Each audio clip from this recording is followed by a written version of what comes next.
Hey, this is just Jared rocking the cat shirt. Ka-chow. Bryce Lansing, Without Circumstance.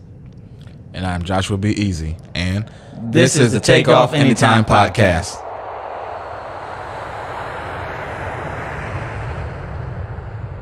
All right, motherfuckers. We are back. Episode 19 of the Take Off Anytime podcast. Thank you, everybody, for joining in and tuning in to us this evening. How you guys doing this weekend?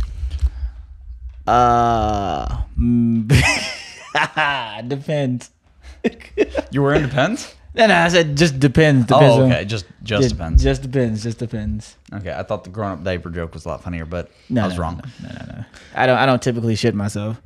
Not typically. Not typically. That implies that you sometimes do, though. Hey, some days you laugh a little too hard. Just a little bit. Yeah, you Just a raisin. Dude, I did that at work the other day. I was talking to a coworker, and I was like, yeah, hop. Excuse me. What? I gotta go. You shit yourself at work the other day? I hope your coworker just is a little watching bit. this. That's It never looks at you the disgusting. same. How's that disgusting? You a grown ass man. You shit yourself at work? It wasn't a full on shit. It wasn't like the shit version of Carrie. It wasn't just like, it was just like a little bit, just enough. It was just enough to know I had to go. A little splatter. It was like an ink pen. I hope no woman ever lick your ass. That's disgusting. Why are we talking? Wait, hold up. That's what you went to? People licking my ass? Hey, you over here sharting and shit in your pants at work. You a nasty ass So you're gonna motherfucker. sit here and act like you've never sharted. You ain't gonna be man enough to say you've sharted on yourself. I have when I was younger. As an adult, no. I did when I was younger too. It just happened to be a few days younger from today. Every second we get older, Josh. All right. Anyways, Every second. so we're gonna touch bases on a few current topics this week. A lot of things been going on in the media. So first off, we're gonna speak on this Bill Cosby shit. What you guys think? Jared, go first. Oh, you're gonna put me on the hot seat. Yeah. In terms of verdict, or just your thing about it. man. So I got on Facebook, and if anybody sees me on Facebook, Jared Tater B. White. I got into a debate about it because I'm not against the verdict. First of all, let's get that straight. I'm not against it. If he did it, then he should go to prison. Whether he's 70, 80, 20, 1,002, it doesn't matter. You know what I'm saying? You did it, you should go. You should make up for your crimes. But I guess it's kind of interesting to see the length that it took, like how long it took for someone to say something. And the length has always been a situation or issue with this whole discussion is why does it take so long? I understand that people have power. I understand that people are in certain positions, but that kind of weakens your stance when you say, well, they were this powerful, they there was this influential, but at the same time you wanted this career, so you didn't say anything. And now when something doesn't pan out, you want to bring up, but like I said, if you did it, he should definitely go to jail. It's just, I don't know. Do you think the what they've been saying about this only came up when Bill Cosby was trying to purchase NBC or NBC has anything to do with it? Nah, I don't believe in conspiracies that much. I think it could be, but I think Bill Cosby got hit during the wrong time for him. What I'm saying is the Me Too movement started up, you know what I'm saying?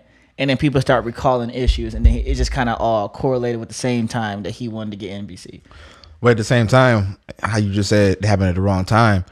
I mean, Bill Cosby, besides the things that he was doing for the black community, Bill Cosby's career was pretty much over.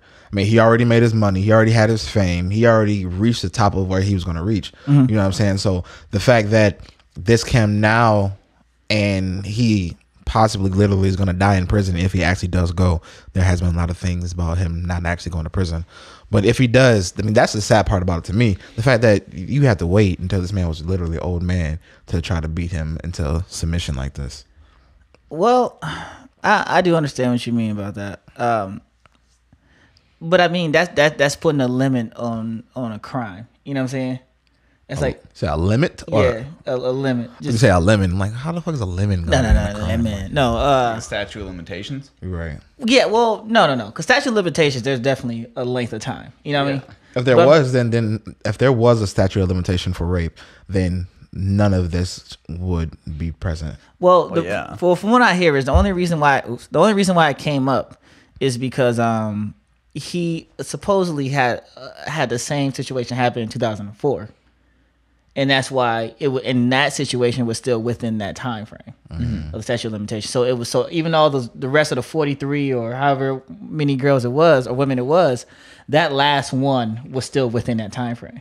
But my whole thing with it is, I don't know if people decided to I don't know if the jury decided to call him guilty based on facts, or was it based on the climate? Well, that brings me into what I was going to say. Okay. You want to say anything first, Bruce? I'm gonna wait and see what you have to say first. Okay. So, first off, I do believe that Bill Cosby got what he deserved. Okay.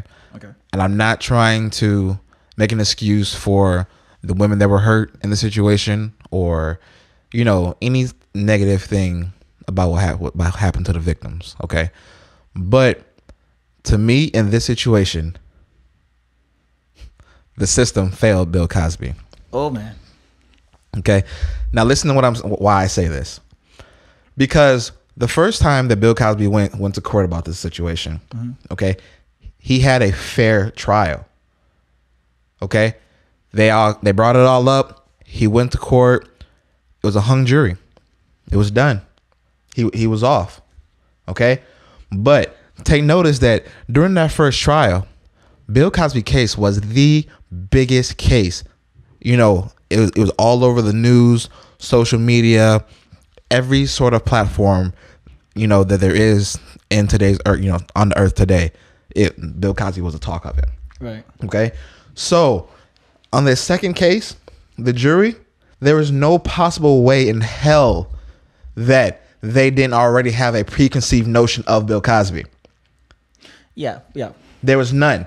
So the jury that tried him in this second trial, was already biased from jump, because, unless the prosecutors or whoever or however they picked the jury, they literally went and looked under rocks for people who don't watch TV, who don't have newspaper, internet, whatever. Unless they found people like that, which is completely it's not possible. Right. You know what I'm saying? They already had a preconceived notion of him. So therefore, he did not have a fair trial like he did the first time. Yeah, I mean, and that's what I was kind of saying in the beginning, because although I know a lot of people would say that Josh right now is crazy for saying that. That's the truth, though. I kind of feel that's kind of true. Now that doesn't take away from him being actually guilty or not. Yeah. He got what he deserved. Yeah. Please don't, like I said, please don't take away, like I'm trying to defend him, or, I'm not trying to be, Insensitive. Yeah, insensitive to the victims or any of that. He got what he deserved, real shit. But his trial was not fair the second time around. Yeah, because I mean, you do got to think about it though. If you see, I think if he would have had this trial, let's say in '96, that's a good midway point, right? Around the '90s, right? That's when he was still popular. Wasn't that the same time around the OJ trial? Maybe. Well, basically, it's just that. But what I'm saying is that's when he was like, still high in his career, still heavily regarded. You know what I'm saying? Or highly regarded. So I'm saying, I think if he would have went to court during that time, I think people might have looked at his stardom and took it as a different way. You know what I'm saying? Because they would have looked more into, okay, what does he mean, as opposed to what did he do? You know what I mean? Because early, before he was this big icon, especially within the black community, always telling people to do the right thing. He changed the way that black people are even looked on in television. You know what I'm saying? We weren't no longer the ghetto people, struggling to get by, or the one with one-liner quips. We actually have families. We were doctors, the whole family was fine. No one was really on drugs, you know what I'm saying? In that situation. But this movement, and there's nothing against the Me Too movement, but it does, you got to understand that it does sway your mind in a situation. And a lot of people now are speaking up because they don't want to be on the wrong side of history. But besides the fact from the movement, it's just the fact of the internet age. You know, the fact that Bill Cosby was guilty in the court of public opinion before, you know, the shit even hit the trials. You know what I'm saying? People thought off rip, oh yeah, he did that shit because he's a dirty old man. You know what I'm saying? Like I think a lot of more came into play about this than just this Me Too movement, or just because, you know, women seem to be coming out of the woodworks about, you know, who raped them and, you know, all of the, you know, just bad things that they're coming up, you know. Right. It's the internet. You know, the fact that everything is out there. Everybody has their opinion. Everything is out in the public eye. It's so easy to get to nowadays. Yeah, but that really doesn't make up for the fact that he was one of the only people in the situation. You know what I'm saying? There's been others who are definitely in a situation like Bill Cosby. I mean, this goes back to what we was talking about a few weeks ago with OJ.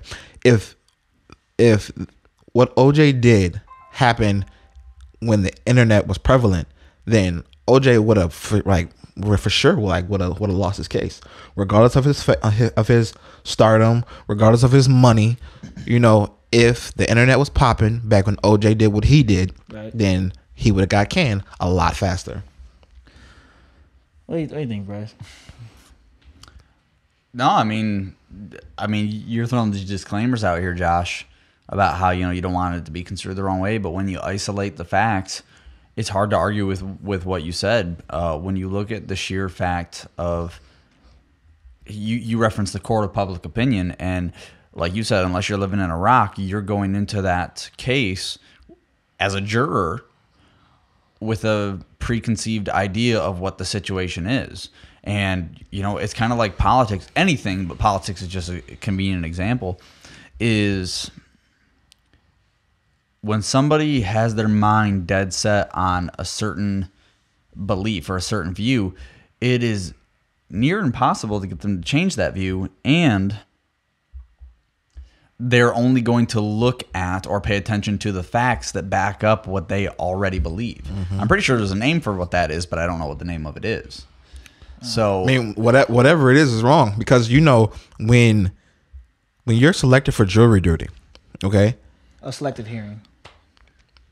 Oh, okay. But I think there's a more professional term, but you're not wrong either. Sorry, go ahead, Joe.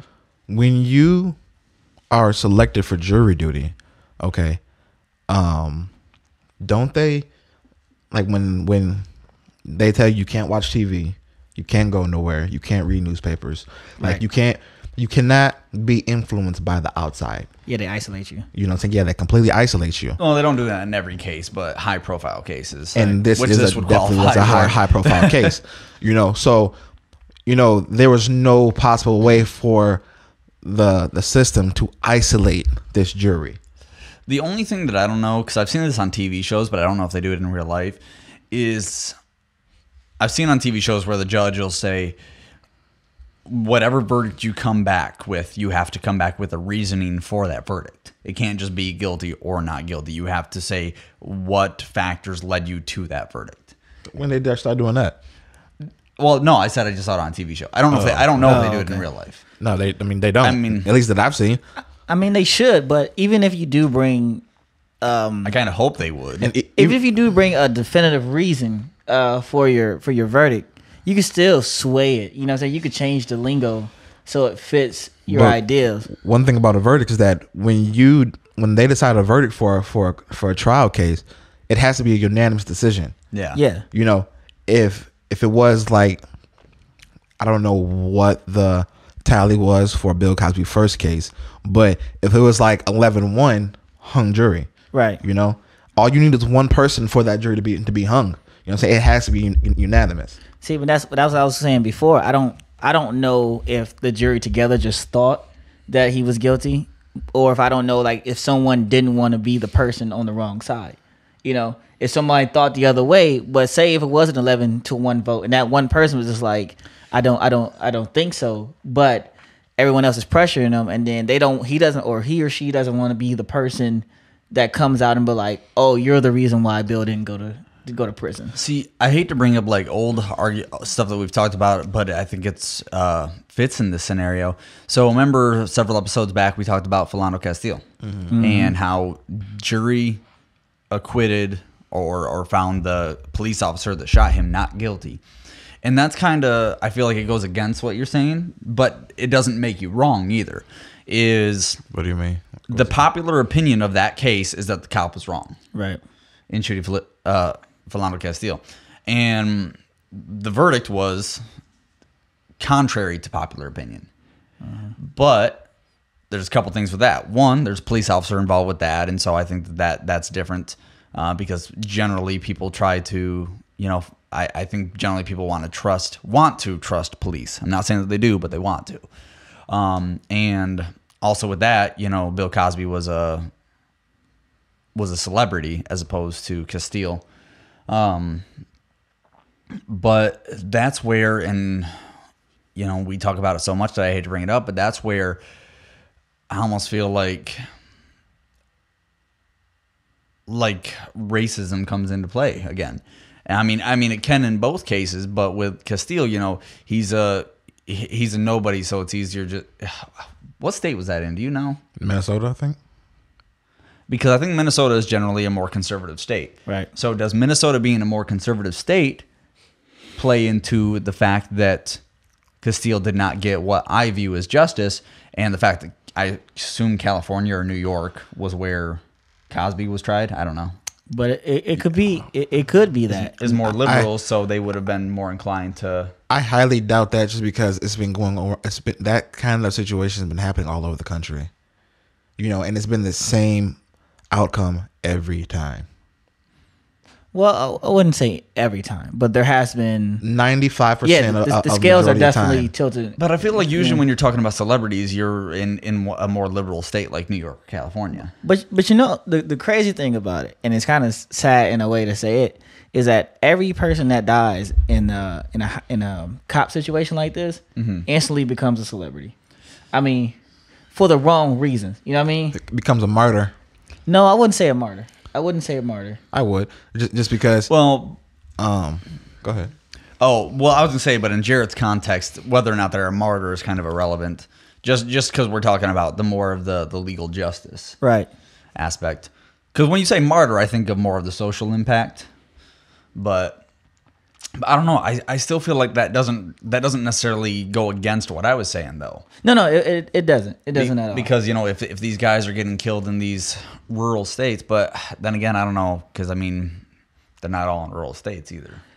I mean, it could come down to case by case, but I think even with, since it's so prevalent, the black people getting killed by these white cops. Yeah, they're it's kind of like I try to base every case, within its own context. You know what I mean? I try not to look at it like as a whole, but I can understand how people will constantly look at all these events and pile them up and just say, okay, you're automatically guilty.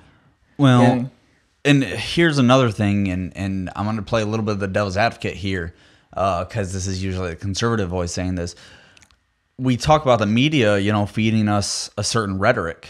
Right. And is there something in the Cosby case? Is there something in the Castile case? Is there something in all of these different cases that do have different outcomes, it seems, that we as laypersons aren't getting because our primary news source is the mainstream media? First off, to me, it's kind of hard to compare the Cosby situation to the Philando Castile situation, because Philando Castile was about police brutality and we can even say racism, versus Bill Cosby has nothing to do with that. Bill Cosby. No, but with that, and sorry for cutting you off, because I agree with you. But the part that I'm focusing on there is the verdict either going with public opinion or against public opinion. Because with Cosby, the verdict went with public opinion. With Castile, the verdict went opposite of public opinion. Okay. So, and I don't know. Throw I don't you know. off a little bit, Josh. I didn't know like what to come back about that with. Like what's the point? Well, no. My point is because most of us get our information just from the mainstream media. Is there something that we're not understanding, about the situations that's causing, the verdicts to either be what we expect them to be or not expect them to be? In Castile, is there a legitimate reason that we don't know that led to the officer being found not guilty of manslaughter? Because you I can't don't know. fuck with the police. I mean, but you gotta think. Right. We gotta think though that's a jury of his peers too. I mean, within that county, within that, Yeah. that jurisdiction. You know what I'm saying? So he may be a prominent. It's the same. Sorry, it could be the same way that Bill Cosby is. You know what I'm saying? Mm-hmm. Like for black people, Bill Cosby is this huge icon. Well, he was until of late. You know what I'm saying you can still kind of be, but now he got this a horrible cloud over his head. But that cop in whatever city, whenever this takes place, he could be well known amongst the people. So his actions day to day may overshadow the event itself. So people may be looking at that like, I don't believe he's the type of person that would do that. Well, okay. First off, you really got to look at the fact that, like I said, this is kind of apples and oranges, guys. It really is. But you always got to take into play. First off, Bill Cosby was a mega star. Philando Castile wasn't. The only thing that you can kind of tie these two cases together is the fact that they're both black men and they're both in dealing with the judicial system. And that we already know that in most cases black men have a preconceived notion of stereotype of themselves cast by the outside world. So if anything, we can talk about that. But and you gotta look at the jury. I don't know what the jury was in either the Bill Cosby case or the Philando Castile case. Yeah. Okay. But, was the jury all white? Was the jury, like pro police, anything, pro NRA, there's a lot of different, aspects to go into that you can kind of separate from the Philando Castile case from the Bill Cosby. Like it's really hard to kind of connect those two together because the basis of the case is completely different. Yeah, no, I don't disagree with that, but you started off your whole thing with Cosby saying that he was already guilty due to the court of public opinion. Right, because the fact that he's a megastar, that case was the biggest thing when it happened. Like, it was everywhere. And Bill Cosby is that iconic black guy.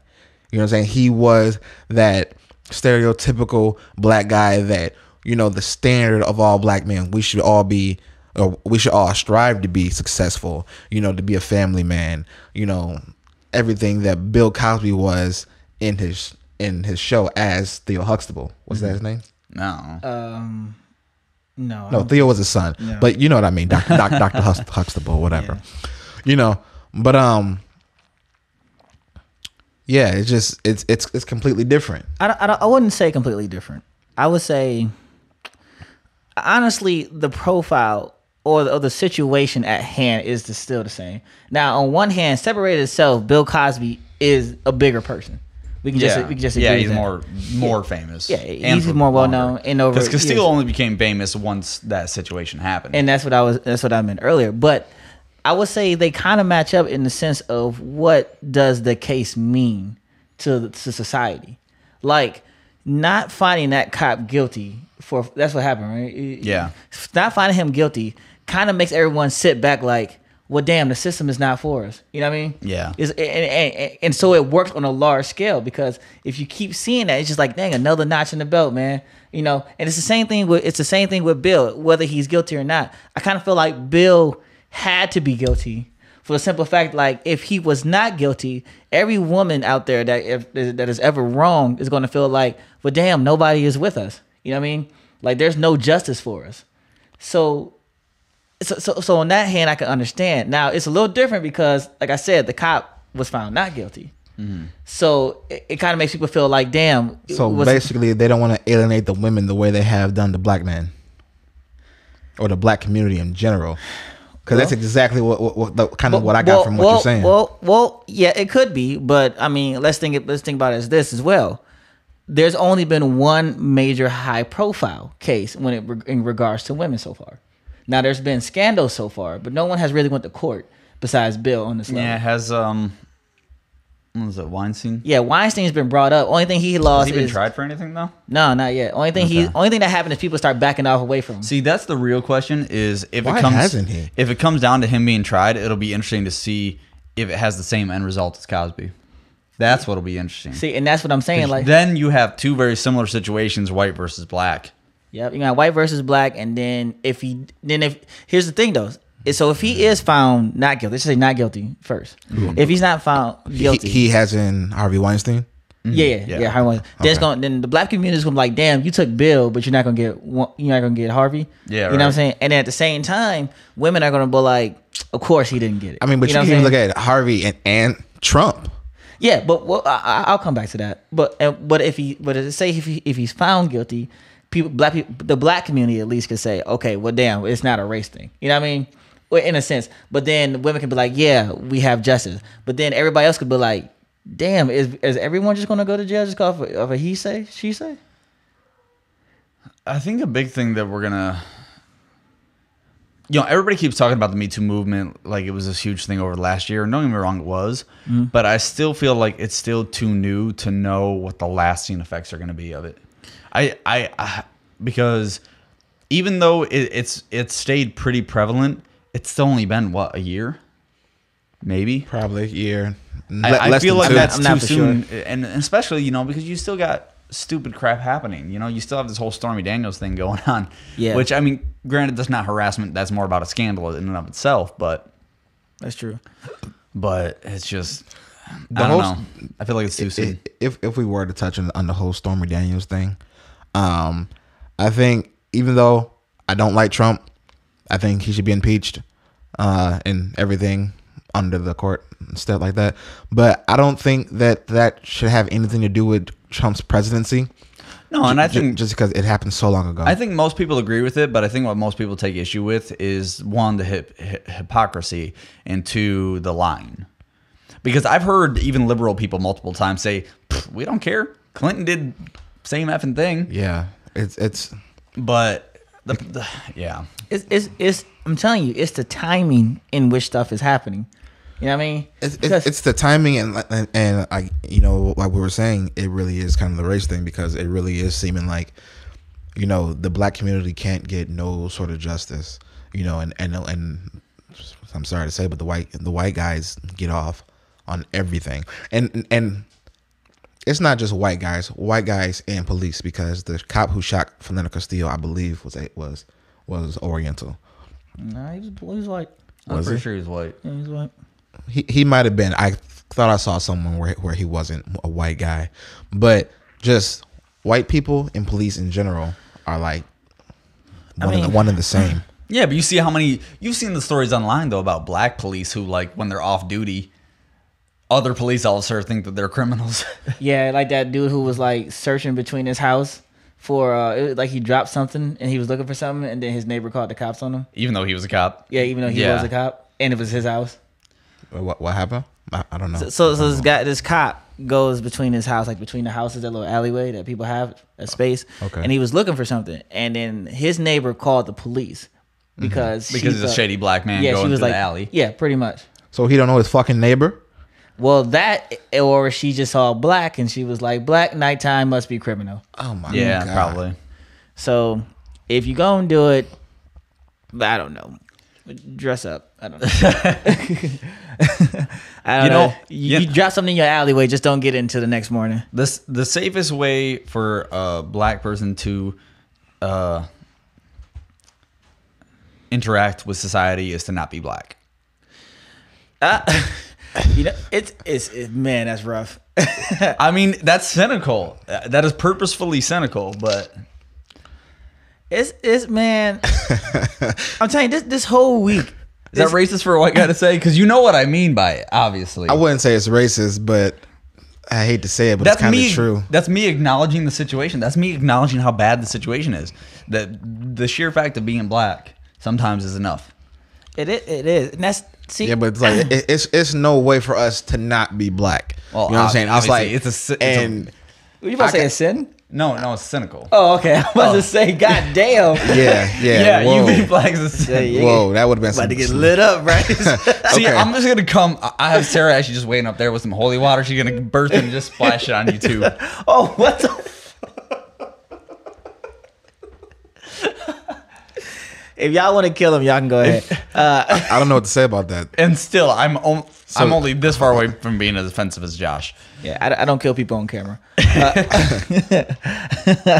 Hold on, man. I'm sorry, but I kind of took that as in you just called us demons. Yeah. Oh, you just caught that. He Mormoned us. Yeah, he Mormoned us. He Mormoned us. Damn. Hardcore. Because I started to say cynical and I said sin, and he thought that I was saying sin. All you had to do was say, no, I meant cynical. You didn't have to, I had to bring take up it to holy the water. next You level, did not have to though. bring I up had holy to. water. I had to. Holy shit. Oh. Holy shit, ha, bottom. Because holy, and you said, anyways. Yeah, I get Anyway. it. I completely lost track of what I was about I to say. don't know what you were about to say. Well, Bryce was saying that being black itself is. Oh, yeah. Oh, yeah. I was saying that, that I think I was saying, I'm not sure what the hell I was saying now. You're saying there's no way for you to not be black. Yeah, there's no way for us not to be black, and we shouldn't have to stay indoors in the protection of our own home, even though our home isn't really obviously. safe, as we want it to be nowadays. Right. But we shouldn't have to stay indoors, or we shouldn't have to, regret our blackness because of the way the world is right now. Yeah, I agree, but it's always been a thing as being a black person. I've always known that you have to move.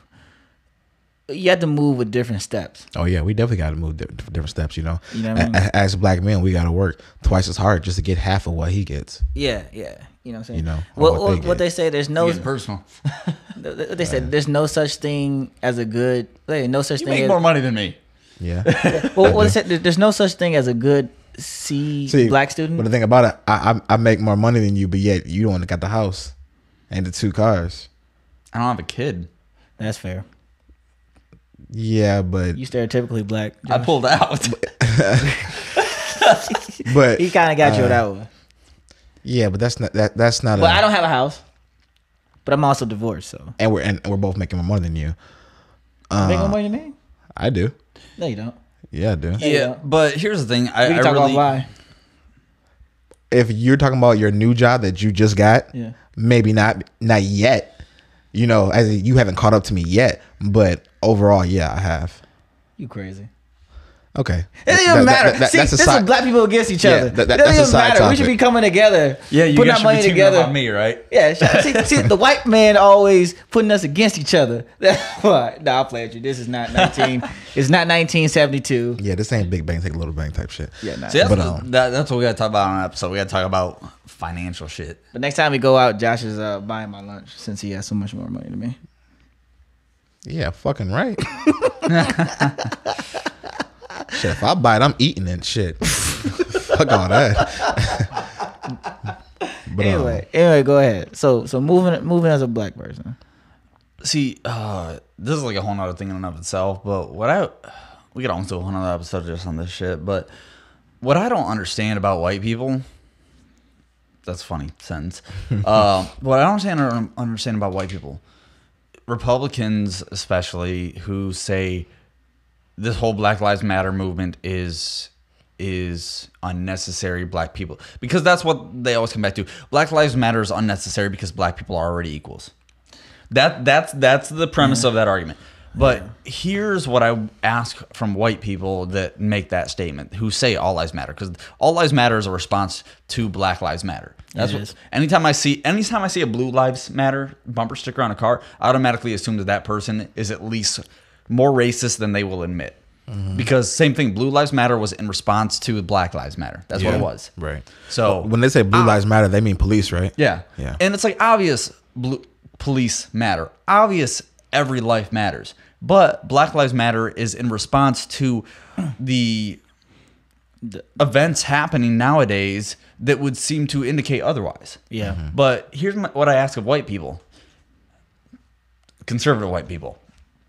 Why is black people saying Black Lives Matter, and why is, and I'm looking at the fucking camera for this part, and why is people holding up signs saying I can't breathe or we can't breathe so threatening to your ideology? Tell them. That's what I wonder, because that's where I feel almost like we're more racist now than we were 10 years ago, is because there's almost like this backlash. There's almost like this resistance against black people saying that they wanted to be treated equally. And I don't remember this when I was a kid. Maybe I just wasn't old enough. Maybe it's because, social media is so prevalent now. We've talked about that before. But why is there such a pushback against black people calling out injustices that we see nowadays? Makes you wonder, doesn't it?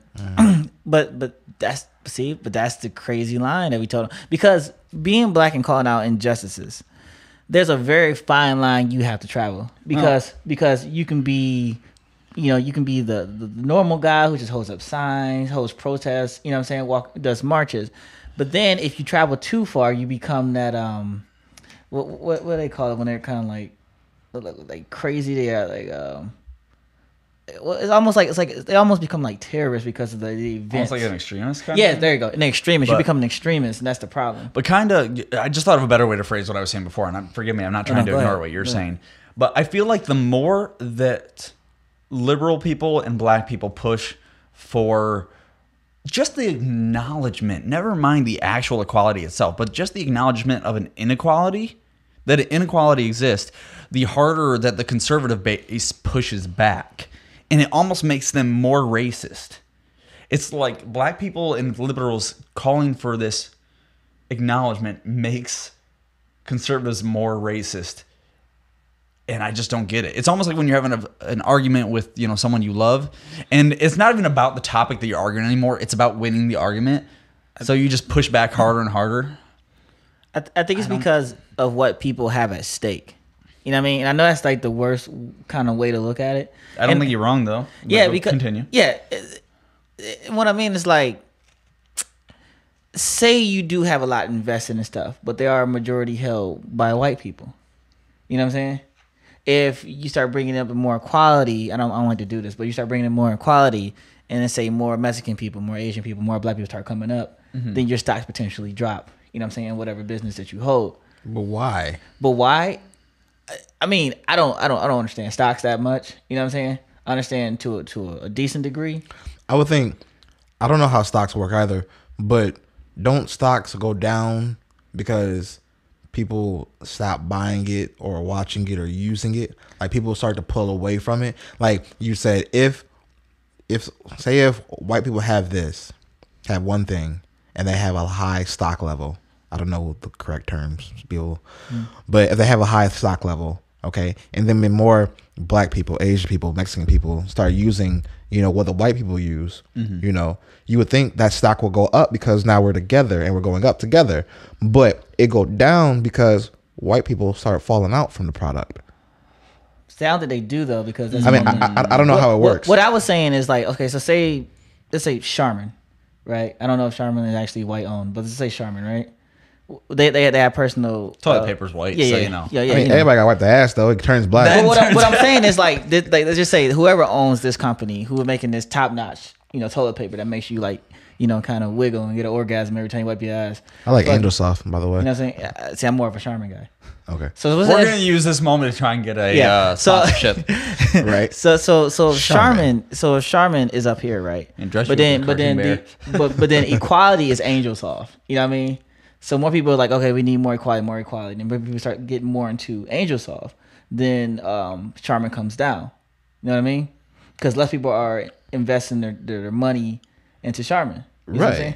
So, but that's what I'm saying. Like, I'm not saying that the practice is right, but they might be just protecting their assets. So they're siding with certain people or certain ideas because it keeps their stock up. You know what I mean? Like if I shake hands with someone, you know, but they also understand. They also know that I shake hands with someone that they don't like, then that hurts my relationship with them. It's a little bit like consumer confidence. Yeah. If you are confident in a company and their ability to succeed, you're going to buy their stock, which therefore indicates a consumer confidence, which is going to make their stock go up. That's why,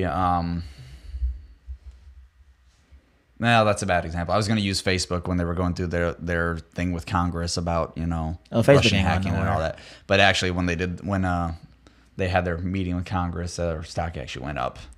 But Facebook ain't going to work if people don't really. Well, duh. Facebook ain't going nowhere. You know, for as much crap that Facebook went through these last few months, no one really cares that much. I mean, not the people who use it daily. Think about it. Do you see anybody talking about Mark Zuckerberg? Here's my thing. Is anybody fucking surprised? Like about I don't know what you're guys talking about. About What do you Facebook using or selling your personal information to analytical companies? Oh, data mining. Like, are you Yeah, surprised? no. Come on. Everybody does that shit. I was You just know when listening you to. click that terms of use and agreement, what the fuck you're signing up for? No, I was just listening to a podcast. I can't remember which one it was. I think it was the Brilliant Idiots. Shout out to Brilliant Idiots. But I think they were talking about data mining, how like porn companies sell the data that they collect from phones and everything to other companies, or like they said like McDonald's or whatever, because I think they were talking about Uber or something. Mm-hmm. I guess hey, on your phone when it pops up, would you allow this website or whatever to use your location? Mm-hmm. Okay, so like Uber was like taking the location of where they're picking up people or whatever, and like selling that information to like other companies like McDonald's or some shit like that, because like wherever they're picking up people at, like that circumference of people, mm-hmm. They were like, maybe like McDonald's will like look at that and say, okay, so if Uber's picking up people in this circle, mm-hmm. then let's put a McDonald's right here in the middle of that circle, so that people want to be hungry, then Uber can like get the food. You know what I'm saying? It's like, mm-hmm. it's a way for other companies to try to expand, knowing where the people are at. Yeah, I mean, me personally, I have nothing against the practice. One, if I look up a pair of shoes and then the next time I open the tab, there's a shoe ad there, I don't really care. Doesn't mean I'm going to buy the shoe. Yeah, like I noticed whatever I look at on Amazon or whatever I look at on Google, and then I go back to Facebook, there's ads about what I was just looking at on Facebook now. Which is hard as fuck when you're Christmas shopping, because you're trying to make sure that your significant other ain't seeing what you're looking up for them. Yeah, I mean, that's why you in private. But but the only thing I wouldn't want is for my personal information to go out. That's it. Yeah, that's it. If you care about my interests, or you care about technically that I took a picture and I said, "Hey, look, I was at I'm at Six Flags." You know what I'm saying? Yeah, I don't care about that. But here's the thing though: when you put that information out there, it doesn't take a big company to understand. I mean, you could literally get someone who's just literally trying to track you. You know what I mean? People I see on Facebook and Twitter and Instagram constantly putting where they currently are all the time. Yeah, people do it to themselves all the fucking time. Yeah, I never post. I got anything. tagged yesterday that I was at the movies. The only time Somebody else. Yeah, I tell people don't tag me. The only reason why before I was posting like where I was at the gym is because the gym was having a promotion on, is that if I checked in, I can win some shit. Yeah. Oh yeah. You know what I'm saying? Like, see, but the hard thing about like, especially with the checking in, is that shit opens you up to getting your house robbed too. It does. It does. Can, yeah. It does. It definitely can. So and so's not home right now. Yep, and that's exactly why I hate when people say, "Oh, Jared, that's such and such." Don't do that, because soon somebody. Not to say that I have people looking, for me to leave, but I might. House robberies are more so rare than what they used to be. Yeah, that's fair, because I mean, you got all these devices now that constantly looking. Alexa will call the police. Really? No, I don't know. She could though. I don't have an Echo. I bet they probably do have some sort of Alexa security system. Dude, they got a camera that looks like an owl that sits in your house, and if it doesn't recognize your face, it'll alert your phone. See what I'm saying? That's real shit. So I mean, I'm gonna get that owl. 21st century. But at the same time, it ain't even gotta be me wanting to make sure people don't break into my house. I don't want someone knowing I'm at the fair and then someone just roll up on me who's looking for me. How do we? Yeah, how do we get here? How many enemies you got? How many enemies I got? How do we get from race I got- stock to Alexa? That's Takeoff Anytime, baby. We have seamless transitions that we don't even fucking know how the hell we got there. You just gotta stay with us. You just gotta put a marker up on your time. Yeah, mark the time. It's like having a conversation with your friends. Yeah, but kind of going back to the whole race thing and being black. I only touched on this because of what happened this week. That's the only reason why I'm touching on this. Yeah, we got to quickly touch on the Kanye. We definitely have to touch on the Kanye, even though we're probably gonna be a little late. I have seen a division of black people like I've never seen in a long time. What do you mean? Like, do you know how many people agree with Kanye's statement versus the people who don't agree, and how much of a war it's been? At least on my Facebook, there's been so much of a war. I'm with him. I agree with what he says too, because I listened to the whole thing of what he said. You know what I'm saying? Like, I think a lot of people who disagree with what he said took a snippet of what he said and ran with it. Right. They didn't listen to him explain himself. I feel like Bryce is gonna say something. Go ahead, Bryce. No, I'm waiting for Josh to finish. No, go ahead. I'm finished. I'm just gonna sit back. You're not going to explain the part that you agree with? I agree with the fact that we do have, and in the black community, we do have this really, really bad notation of Trump. You know, even though it does come with good reason, I understand he's mad racist, he's a sexist, he's a polygamist, and all these kind of things. I know Trump has a lot of. What's wrong with being a polygamist? I don't know why I threw that word out. Yeah. Anyways, there's a lot of negative annotations that go along with Trump, and I'm not trying to defend any of that. Okay, but what I agree with him is that the fact that he's our president, there's nothing that we can do about it. Okay, nothing. We see that there's been all these sort of things that have been trying to thrown at Trump to get him out of office, and this guy isn't going anywhere. We got to live with him. You know, so why not try to change the way that we're thinking about him and try to look at the bright side of him and what he's trying to do for us, and take the goodness, extract the goodness from Trump, you know, and try to expel the bad. Because right now, I don't know. I don't watch the news. I don't really pay attention to a lot of shit. But can you tell me right now what bad is Trump doing to the black community? Right now, not what he said in the past, okay? But right now, what has he done to us? No, that's on you, Bryce. I'm waiting for your vein to pop out. Tell me. I'm literally asking the question. Oh, you're killing me, Smalls. I love that statement. Love that quote. Okay, so the whole food stamps thing. We almost talked about that a couple episodes, and we never actually got into it. Whole food stamps thing, that affects urban communities and unfortunately minorities significantly more than it's going to affect white people. First off, I believe there's a lot. I don't know the percentage, okay, but I do believe that there's a lot more white people on the welfare than there is black. And my stance on that in general, because I didn't read the whole article, but if Trump is trying to take away the welfare and like make people work for it or whatever, I think the headline was, I completely agree with that.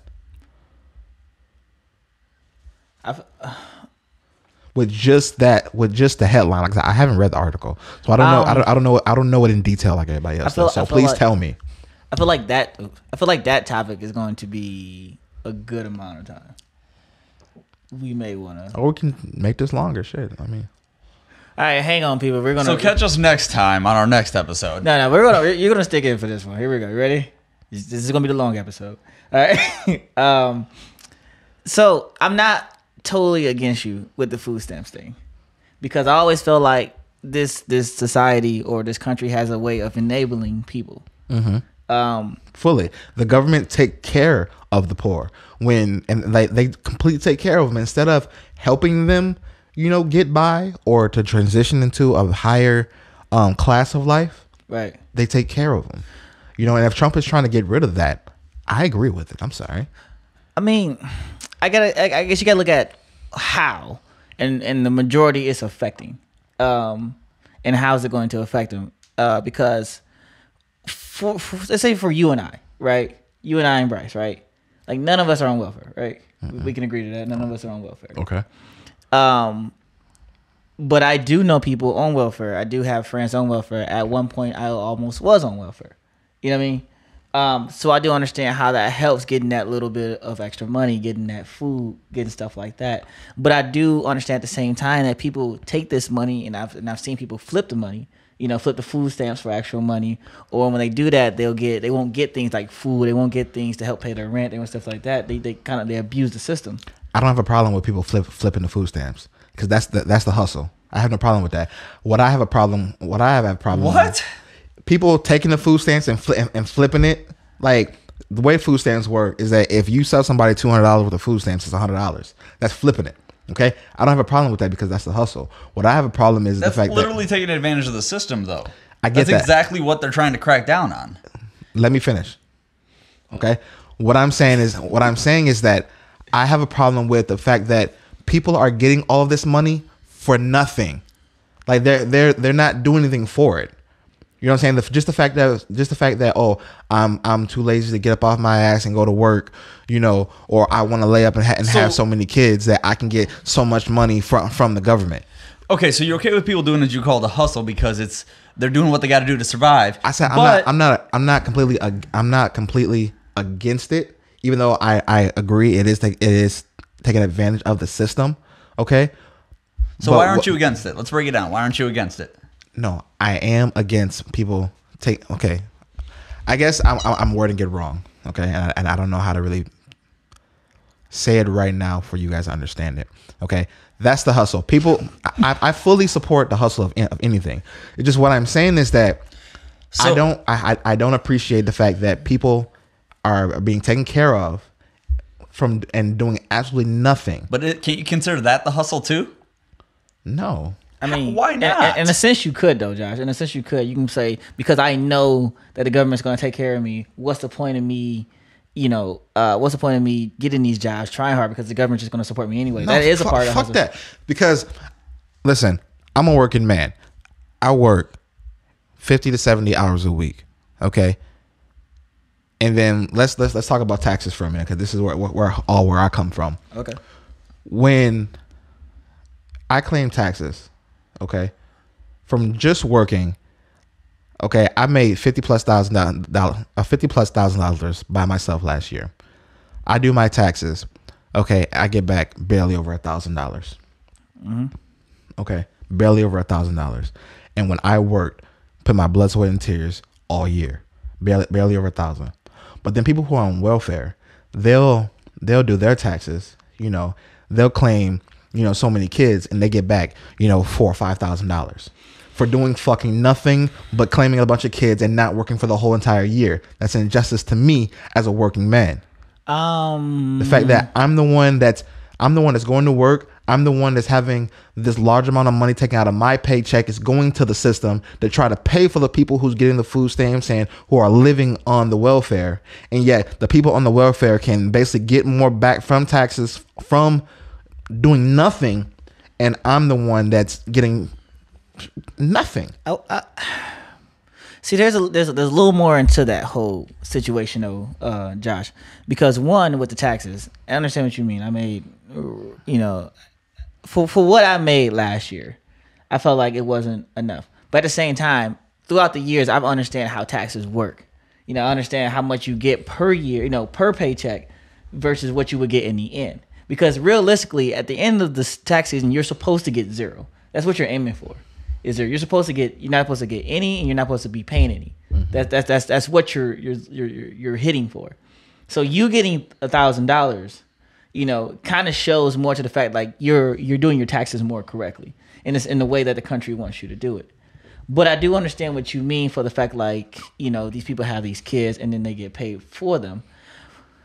But I guess at the same time, I would have to say when you're on welfare, it's because you don't make enough to support your family, right? That's the whole idea behind it. You don't make enough to support whatever unit that you have. So so they might be getting paid only so much out the year that at the end their taxes gives them such a boost because it's to make up for what they lacked throughout the whole year. To me, the two biggest issues, kind of piggybacking off of that with welfare, is one, you have people who make money under the table because, and this goes back to taxes too, people who make money under the table because that's not reported to the government. So you might be making, let's say that the people standing on the side of the freeway, making side of the exit ramp on the freeway, getting money, or drug dealers. They might make as much as us, but they're reporting that they're making zero because it's all under the table money. It's all money they're not being taxed on. So when they report that they made $0, well, it's impossible for you to overpay on your taxes if you're not making anything. So then they're getting this huge tax refund. So there's a big problem is you can't control when people if people don't report income like that, like they're supposed to. The other thing with welfare is that it's how much you make compared to how much you need. Right. And the problem is you can have a $200,000 house and still get welfare. What? Well, because all you have to prove is that you're not living excessively. Because one of the things they ask you back when I had a bridge card, I don't have one anymore, but back when I had a bridge card, one thing they ask you is what kind of car you drive. And they said it really doesn't matter as long as it's not something like a Hummer or a Mercedes or a Lincoln, Right. They're looking to make sure that you're not having something expensive. But I could still have my $20,000 truck as opposed to having a $10,000 car. Hold up. Pause. You just said that when you were getting food stamps, the only thing they asked you on the application was what kind of car. Not the only thing, one of the things. What other things? Because back when I tried to get food stamps and I only got $16 They ask worth of you food stamps. how much your rent is, how much you make.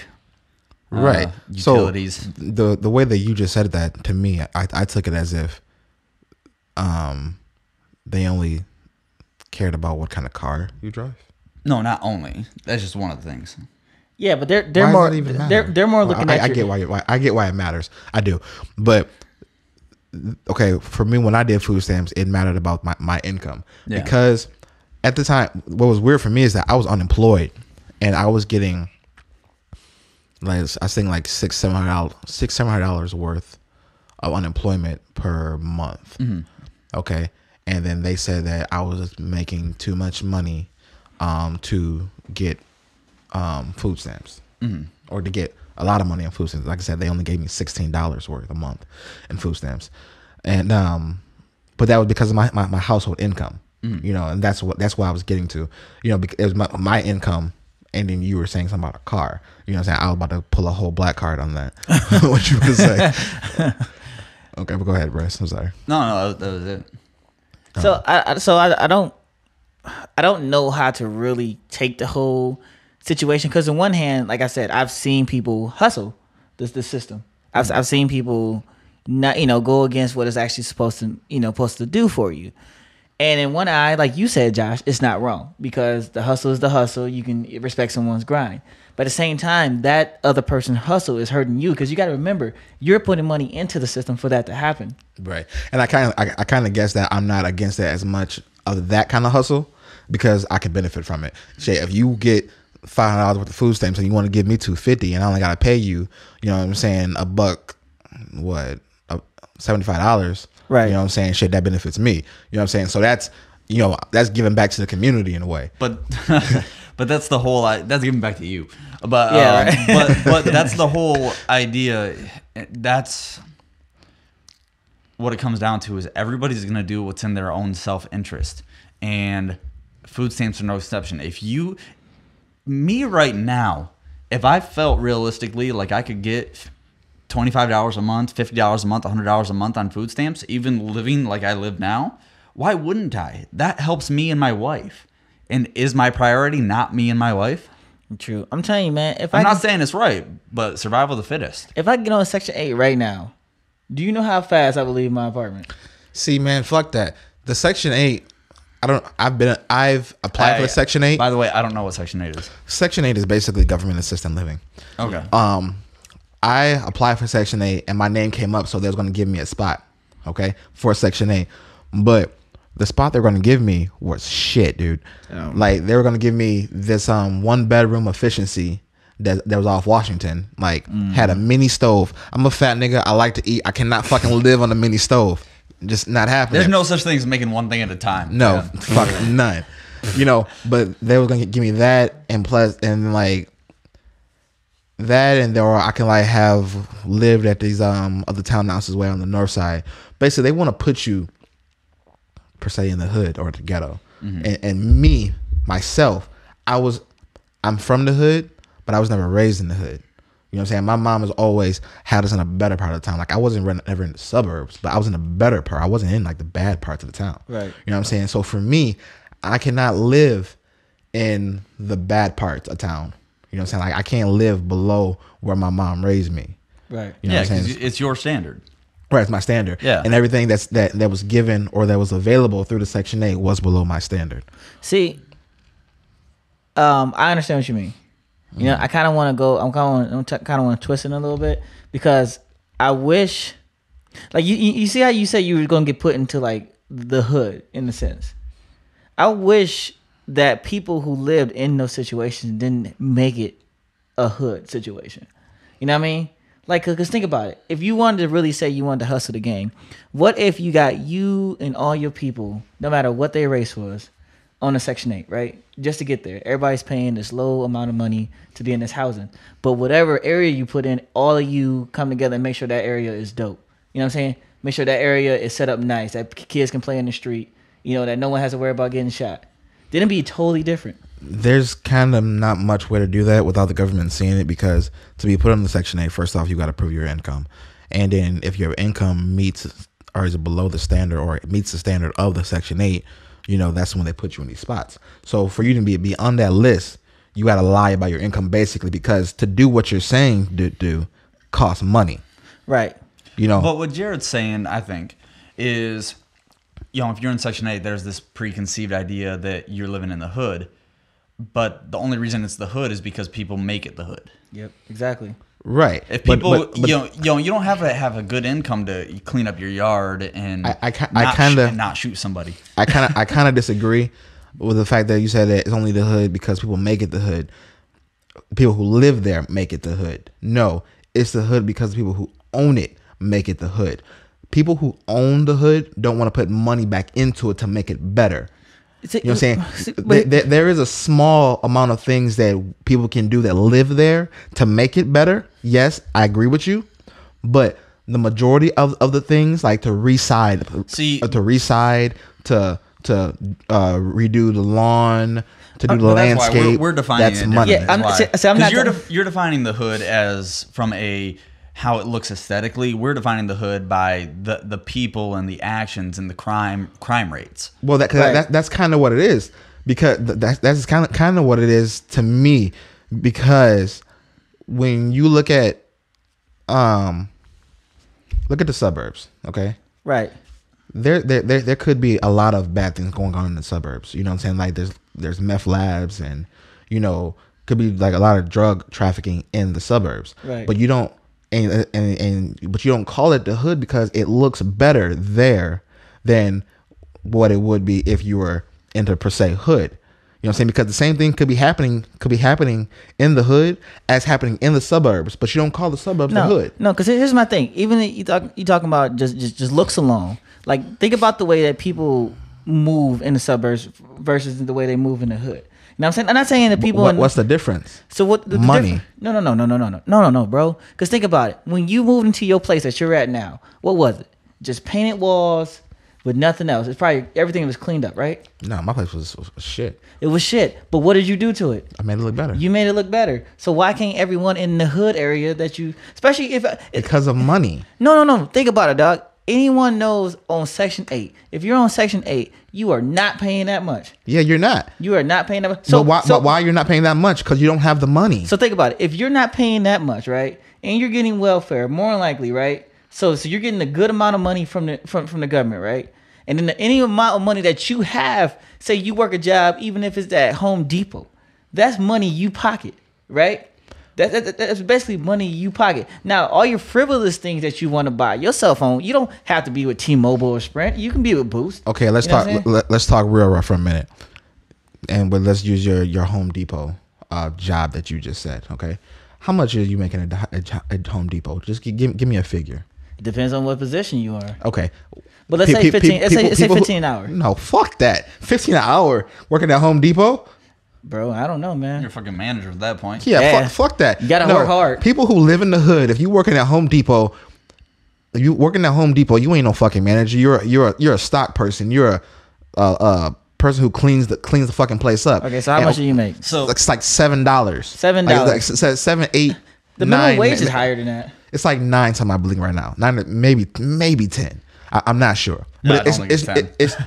Yeah, I don't think it's 10 either. But like, just like say if it's 10.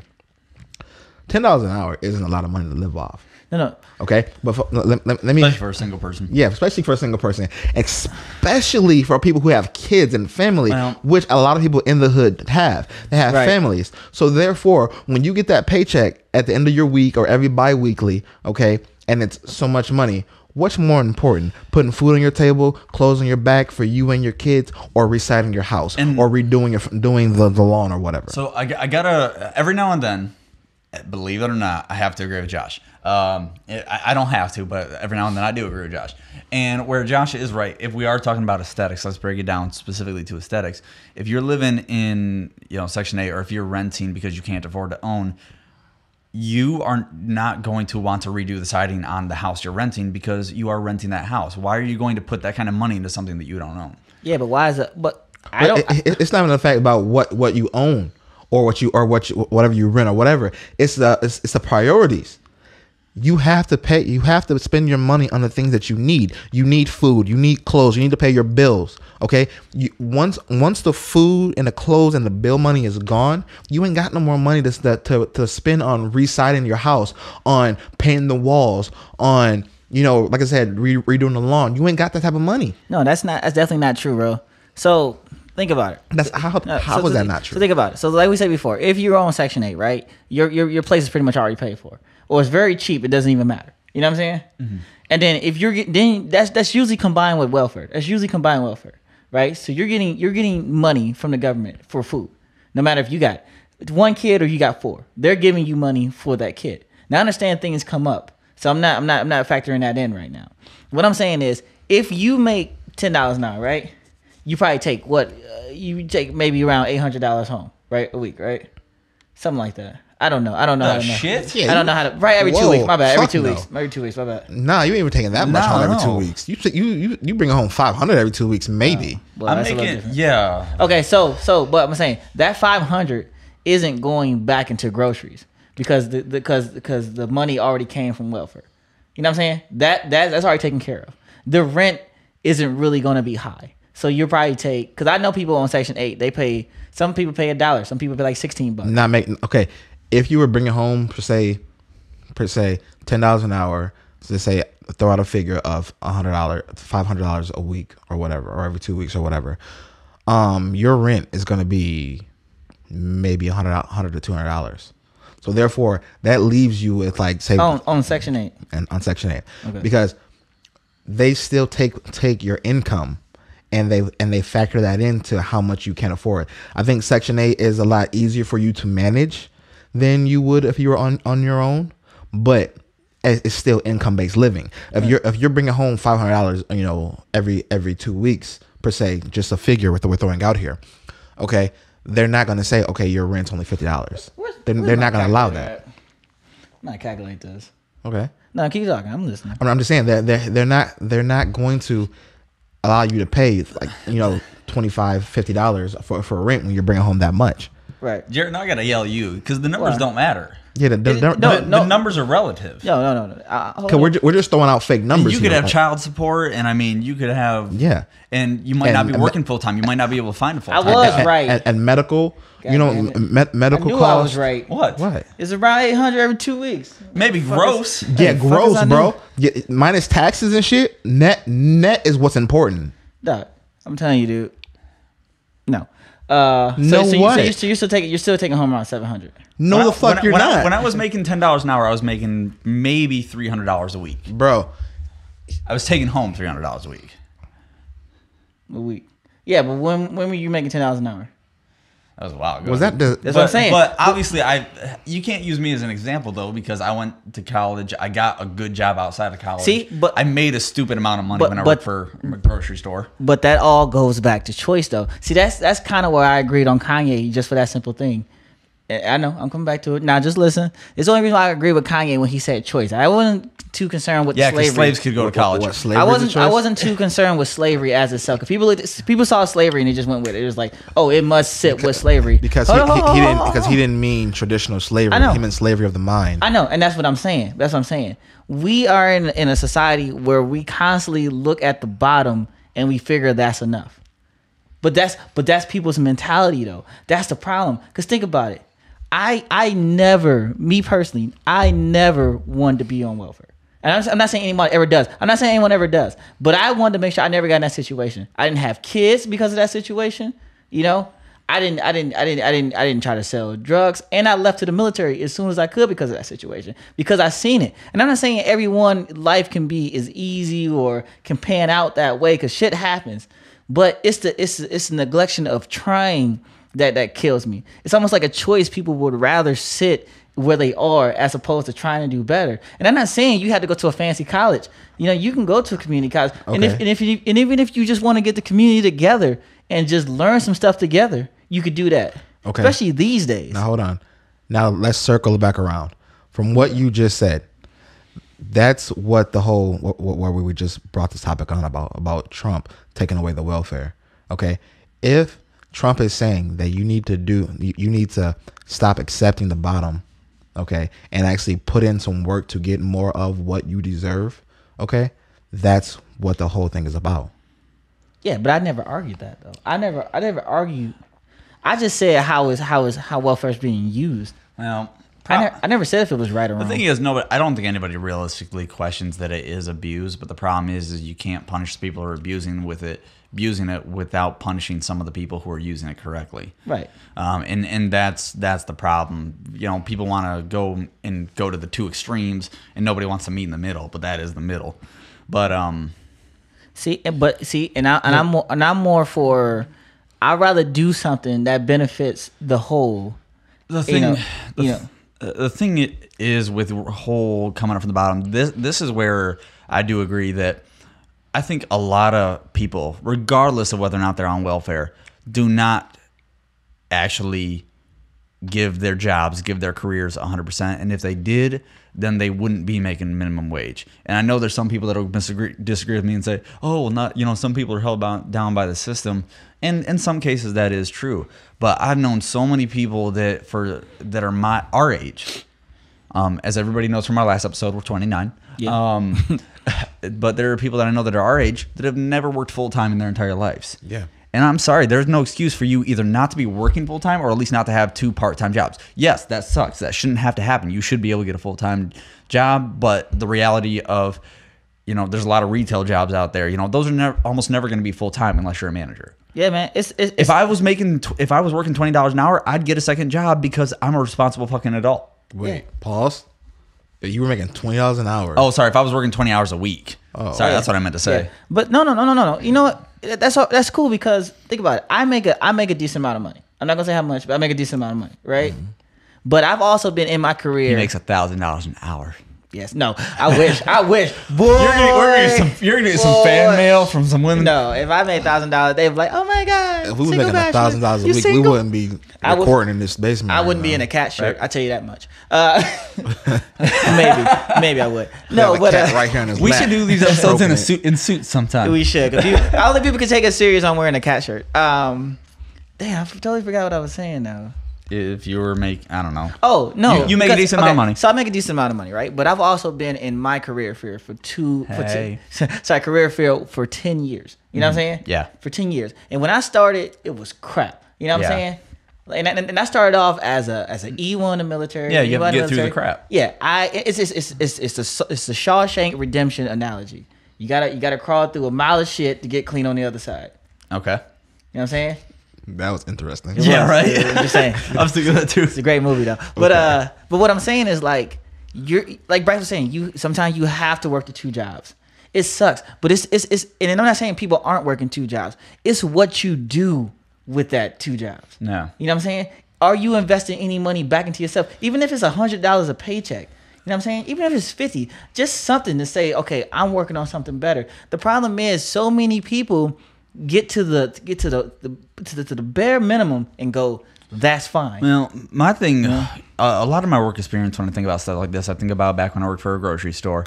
And I started out minimum wage, but I focused on my job. I didn't fuck around. And then I got promoted to assistant front-end manager. And, little by little, I was going to college at the same time, but I got my degree and then I became a co-manager. And, I was making $45,000 a year.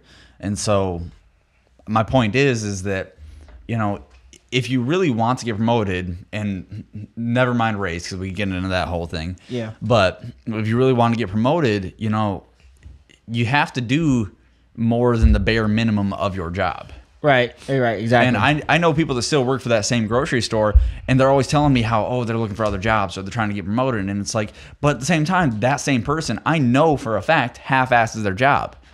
Because a lot of times people don't see the end game.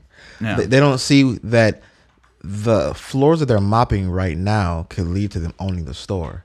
You know what I'm saying? They only are worried about what's going on right now in their lives than what's going to be going on in 5-10 years from now. So therefore they don't figure that the work outweighs the means. Yeah. And that's exactly what I was saying earlier. That's what I'm saying.